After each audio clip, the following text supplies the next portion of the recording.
ધોરણ 2નું નવું પાઠ્યપુસ્તક ગુજરાતી સ્વાધ્યાય પોથીમાં આજે આપણે પ્રથમ ચેપ્ટર જોઈશું. પાઠ 1નું નામ છે ટબુકલું હું ટાઢો. ચાલો, સુંદર મજાનું દાદાનો ડંગોરો ત્રિભુવનદાસ વ્યાસ રચિત ગીત આપેલ છે. ચાલો, ગીતના આધારે તમારે શબ્દો નીચે આપેલા છે તે લખવાના રહેશે. ચાલો, અને પછી ત્રીજો પ્રશ્ન આપેલો છે, ચિત્રને યોગ્ય ક્રમમાં ગોઠવો. ઘોડો ઝમઝમ, ઘૂઘરી ઘમઘમ, ધરતી ધમધમ. ચોથા પ્રશ્નમાં મૌખિક ચર્ચા કરવાની છે. તમે ઘોડો જોયો છે? તો કે હા. ક્યાં? તો તમે જ્યાં જોયો હોય તે તમે લખવાનું. મેળામાં. તમે ક્યારે ઘોડો રમત રમ્યા છો? હા. કોની સાથે? મિત્ર સાથે. તમે કોને કોને લાકડી લઈને ચાલતા જોયા છે? તો કે દાદાને. દાદા શબ્દ આવતો હોય તેવું ગીત, દાદાનો ડંગોરો. લાકડીથી કઈ કઈ રમતો રમી શકાય? તો કે ઘોડો અને ગીલી દંડા. તમારા પાસે ઘોડો હોય તો તમે શું કરો? તો એના ઉપર સવારી કરવું. ઘોડો શબ્દ આવતો હોય તેવું ગીત ગાવ. તો કે લકડી કી કાઠી ગાળ. તમે ઘૂઘરીનો અવાજ સાંભળ્યો છે? તો કે હા. કેવો છે? ઘમ ઘમ.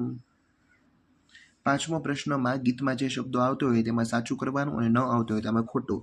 તો કે ઘોડો, ડંગોરો, કોટ, ધરતી, દોટ, ઝમઝમ અને ઘૂઘરી આ શબ્દો આવે છે. બાકી હાથી, દાદી, પછી આકાશ, મોર અને છનછન શબ્દો આવતા નથી. ચાલો, છઠ્ઠો પ્રશ્ન આપેલો છે, ચિત્ર જોઈ કૌંસમાંથી યોગ્ય શબ્દ પસંદ કરો. કૌંસમાં ઘંટડી, ડમડમ, ખંજરી, પમપમ અને ઢમઢમ શબ્દો આપેલા છે. એક ઉદાહરણ આપેલું છે, ઢોલ વાગે ઢમઢમ, ડમરું વાગે ડમડમ, ઘંટડી વાગે ટન ટન, પીપુડી વાગે પમ પમ અને ખંજરી વાગે ખન ખન. ચાલો, સાતમા પ્રશ્નમાં તમારે નમૂના પ્રમાણે શબ્દો બનાવવાના છે. કૂદતા કૂદતા, ખાતા ખાતા, ડરતા ડરતા, નાચતા નાચતા, ચડતા ચડતા, રમતા રમતા, દોડતા દોડતા, ઢળતા ઢળતા, પડતા પડતા, ઢોળતા ઢોળતા, ભમતા ભમતા, ટીપતા ટીપતા, જમતા જમતા, તોડતા તોડતા અને લખતા લખતા. ચાલો, એના પછી આઠમા પ્રશ્નમાં તમારે ઘોડા વિશે જોડકણું, ઘૂઘરી, ધરતી અને જોડકણા છોકરા વિશે છે એ તમને સુંદર મજાનું વાંચન આપેલું છે તે કરવાનું રહેશે. ટપકા જોડી વાક્ય બનાવો. ધજા ફરકે છે. એક ઉદાહરણ તમને આપેલું છે. ચાલો, સૌથી પહેલા તમારે જોડકા જોડવાના છે આ રીતે. અને હવે આપણે નીચે લખીશું, ધજા ફરકે છે, છોકરી છમછમ નાચે છે, સાયકલ સરસર જાય છે, બોર ટપ ટપ પડે છે, હાથી ધબધબ ચાલે છે. ચાલો, છઠ્ઠા પ્રશ્નમાં છે, સુંદર મજાનું ટાઢું ટબુકડું નામની વાર્તા આપેલી છે. ચાલો, એના આધારે આપણે જોઈએ.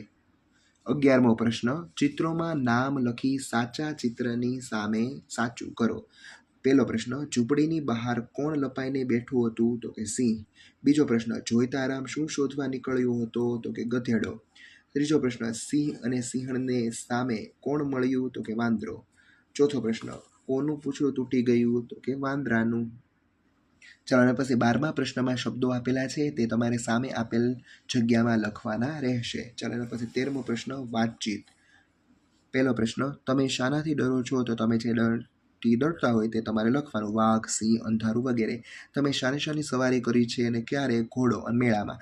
વાર્તામાં તમને ક્યારે ક્યારે હસવું આવ્યું? તે જોઈતારામે સિંહનો કાન પકડ્યો ત્યારે. તમારે કોઈને બીવડાવવું હોય તો તમે કેવી રીતે બીવડાવો? તો કે હાઉક કરીને. તમે વરસાદ પડતો જોયો છે? તો કે હા. તમને વરસાદ ગમે? તો કે હા. તમે જંગલ જોયું છે? હા. જંગલમાં શું શું હોય? તો કે વિવિધ પ્રકારના પ્રાણીઓ અને વનસ્પતિ. ચલો, વાર્તાના આધારે સાચું વાક્ય કરવાનું. સાચું હોય તો તમારે ટન ટન લખવાનું, ખોટું હોય તો ઠન ઠન લખવાનું. ડોશીમા ગામમાં ઝૂંપડી બાંધીને રહેતા હતા. ખોટું. ઠન ઠન.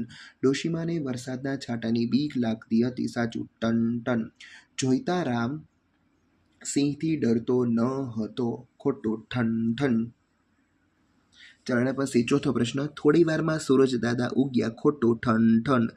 સિંહણની કેડ તૂટી ગઈ. સાચું. Ton ton. સિંહ ટાઢા ટબુકલાને જોઈને ભાગ્યો. ખોટું. ઠન ઠન. વાંદરો વાતનો નિકાલ કરવા કૂવા પાસે ગયો. સાચું. Ton ton. વાંદરાનું પૂંછડું તૂટી ગયું. સાચું. Ton ton. જોઈતારામ થાંભલે ટીંગાઈ ગયા. ખોટું. ઠન ઠન. ચલો, એના પછી છે એ તમારે અલગ અલગ મૂળાક્ષરો આપેલા છે તે તમારે કૌંસમાંથી શોધીને ખાલી જગ્યામાં પૂરવાના રહેશે. ચાલો, પેલું ખાટલો, બીજું ઠળિયો, ઢગલો, વડલો અને પાટલો. છઠ્ઠું મધ, ઘડો, પતંગ, ગાય અને વાઘ. 16મો પ્રશ્ન, કૌંસમાં આપેલા મૂળાક્ષરોમાંથી યોગ્ય મૂળાક્ષર પસંદ કરી તમારે વાક્ય બનાવવાનું છે. આ ટપાલી છે, પંડિતે ધજા ફરકાવી, શંકરે ડમરું વગાડ્યું, મેં સવારે દૂધ પીધું, અમે પાપડ સૂકવ્યા, વાંદરું કેળું ખાય છે, આ રાજાએ યજ્ઞ કરાવ્યો, શિયાળામાં તાટ વાય. ચલો 17મો પ્રશ્નમાં તમારે વાર્તાને યોગ્ય ક્રમમાં લખવાની છે. પહેલું વાક્ય છે, એક ડોશીમાં હતા. બીજું વાક્ય, બહાર એક સિંહ લપાઈને બેઠેલો. ત્રીજું, થોડી વારમાં ચાંદાવામાં ઉગ્યા. ચોથું, સિંહણે કેળ તૂટી ગઈ. પછી પાંચમું, સિંહ અને સિંહણ વાદે ચડ્યા. અને છઠ્ઠું, છેવટે વાંદરાનું પૂંછડું તૂટી ગયું. ચલો એના પછી 18મો પ્રશ્નમાં છે એ કૌંસમાંથી શોધીને તમારે છે એ ખાલી જગ્યા પૂરવાની છે. પહેલો પ્રશ્ન, ડોશીમાં બેઠા બેઠા રેટીઓ કાઢતા હતા એટલામાં વરસાદના છાંટા પડવા માંડ્યા. બીજો પ્રશ્ન, જોઈતા રામે અંધારામાં પેલા સિંહને જ ગધેડો માની લીધો. ત્રીજો પ્રશ્ન, ડફણું લઈને જોઈતા રામ આવતા હતા. ચોથો પ્રશ્ન, વાંદરાભાઈ તો હુપાહુપ કરતા ઝાડની ડાળે ફરી વળ્યા. પાંચમો પ્રશ્ન, અવાજની ચમકીને ત્રણેય જણા ભાગ્યા. ચલો, કોણ બોલ્યું હશે તે તમારે કહેવાનું છે. પહેલો પ્રશ્ન, હું તાઠા ટબુકલા સિવાય કોઈથી ડરતી નથી. ડોશીમાં, મારાથી બધા ડરે પણ મને આ તાઠા ટબુકલાની બીક લાગે છે. સિંહ. ત્રીજો પ્રશ્ન, અરે મરી ગયો, હું તો ગધેડાના બદલે સિંહ પર બેઠો છું. જોઈતારામ, રાજા થઈને ડરો છો? મને બતાવો ક્યાં ઝાડ પર તાઠું ટબુકલું બેઠું છે. વાંદરો, તમે બંને ડરો નહીં, ડરવા જેવું કશું નથી. વાંદરો, આ તાઠા ટબુકલાએ તો મારી કમર તોડી નાખી. સિંહણ, અને છેલ્લું, જોયું મારું પરાક્રમ? સિંહ સિંહણ વાંદરાને મૂર્ખ બનાવ્યા. ચલો પછી 20મા પ્રશ્નમાં છે એ પ્રાણીનું નામ લખવાનું. તમે એને ક્યાં જોયું અને તે શું કરતા હતા તે તમારે લખવાનું. આ બકરી છે, બકરીને મેં ગામમાં કે વાડામાં જોઈ, તે વાડામાં બેઠી હતી. વાઘ પ્રાણી સંગ્રહાલયમાં જોયો, તે આરામ કરતો હતો. સસલું વાડીમાં જોયું, કૂણું કૂણું ઘાસ ખાતું હતું. વાંદરો જંગલમાં જોયો હતો, હુપાહુપ કરતો હતો. હાથીને નદી કિનારે ફરવા ગયા હતા, ત્યાં જોયો હતો અને ધીમે ધીમે તે પાણી ઉડાડતો હતો. ચલો 21મા પ્રશ્નમાં તમારે પ્રશ્નોના જવાબ એક એક શબ્દોમાં લખવાના. વાર્તામાં વાંદરાનું શું તૂટી ગયું? પૂંછડું. ડોશીમાં કોને ટાઢું ટબુકલું કહેતા હતા? વરસાદના ટીપાને. ત્રીજો પ્રશ્ન, વાંદરાએ તાઠા ટબુકલાને શું નામ આપ્યું? પૂંછડા તોડ. ચોથું, કોણે તાઠા ટબુકલાને કેળ ભાંગણું કહ્યું? સિંહણે. કોણે સિંહને ગધેડો માનો લીધો? તો જોઈતારામે. ચાલો એના પછી નીચે આપેલા વાક્યો છે એ તમારે સુંદર અક્ષરે ફરીથી લખવાના રહેશે.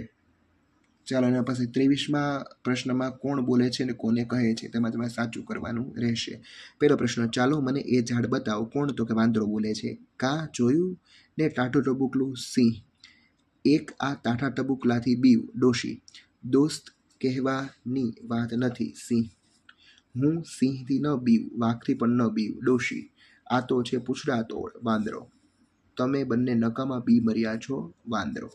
ચાલો હવે કૌંસમાં આપેલા શબ્દોનો ઉપયોગ કરીને તમારે ખાલી જગ્યા પૂરવાની. પહેલું, ઉંદર મામા ફરવા નીકળ્યા, પહેરી પેન્ટ ટી શર્ટ, જોઈ ખુલ્લું બારણું, બસમાં પેઠા ઝટપટ ઝટપટ, નવા નોકોર કપડાને કાતર્યા કટકટ, ત્યાં તો ઘરમાં ખખડ્યું કંઈક ખટખટ, આ તો પેલા બિલ્લી માસી સાડી પહેરી ઝગમગ, ઉંદર ખાવા બિલ્લીની જીભ થાય લબલબ, અને જીવ બચાવવા ઉંદર મામા છટક્યા ત્યાંથી ઝટપટ.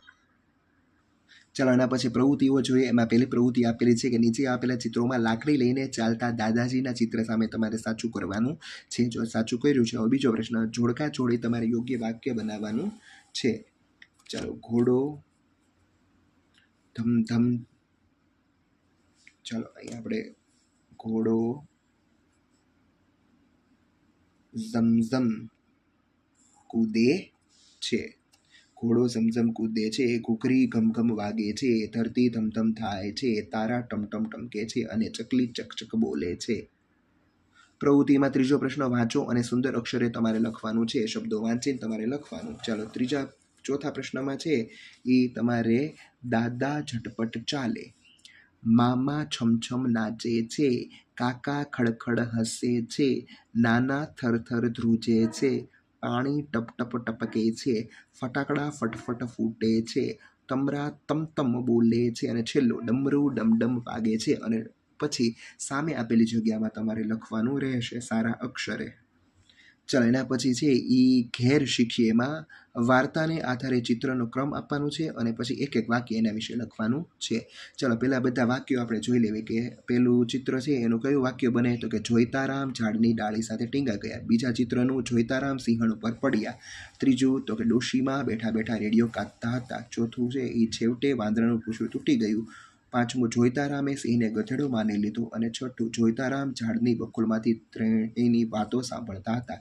તો પહેલું વાક્ય કયું આવશે તો કે ડોશીમાં બેઠા બેઠા રેડિયો કાઢતા હતા. ચાલો પછી આ બીજું આવશે. પછી સૌથી પહેલું છે એ ત્રીજું, ચોથું, પછી સૌથી છેલ્લું પાંચમું અને આ છઠ્ઠું છેવટે વાંદરાનું પૂંછડું તૂટી ગયું. ચાલો એના પછી કૌંસમાં આપેલા મૂળાક્ષરનો ઉપયોગ કરીને તમારે શબ્દ બનાવવાનો છે અને તે મૂળાક્ષર પર ગોળ કરવાનું છે. અહીં મેં લીટી કરી છે, તમારે ગોળ કરવું. ટપાલી, સરઘસ, ઢગલી, પાપડ, મઠ, ધજા, ચટકો, યજ્ઞ, થડ અને ઘૂઘવાટો.